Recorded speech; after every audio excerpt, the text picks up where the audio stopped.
ஒரு நாள் பட்டினத்தார் வெள்ளை வேட்டியுடன் கரும்பை கையில் பிடித்து கிராம பாதையில் அமைதியாக நடந்து கொண்டிருந்தார். அவருடன் சில சீடர்கள் வந்தனர்.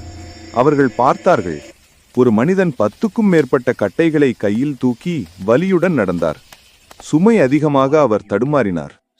பட்டினத்தார் அருகே சென்று கேட்டார், ஏன் இவ்வளவு சுமை தூக்குகிறாய்? அந்த மனிதன் சொன்னான், ஐயா, எல்லாமே என் வீட்டு தேவைக்கு. பட்டினத்தார் மெதுவாக சிரித்துச் சொன்னார், வீட்டுக்கு தேவையானதை எடுத்துச் செல்லலாம், ஆனால் மனசுக்கு தேவையில்லாததை ஏன் தூக்கிக்கிட்டே போகிறாய்?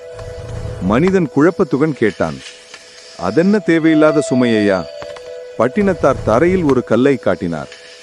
இந்த கல்லை போல பழி, கோபம், பேராசை, பொறாமை இவைகளை நாமே தூக்கி கொண்டு நடக்கிறோம்.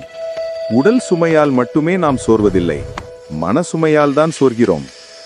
அவர் கரும்பை காட்டிச் சொன்னார், கரும்பு போல உள்ளம் இனிப்பாக இருந்தால் வாழ்க்கை எவ்வளவு எளிமையாக இருக்கும். மனிதன் சுமையை கீழே போட்டான். அவனது முகத்தில் இலகுவான புன்னகை பிறந்தது. பட்டினத்தார் நடக்கத் தொடங்கினார்.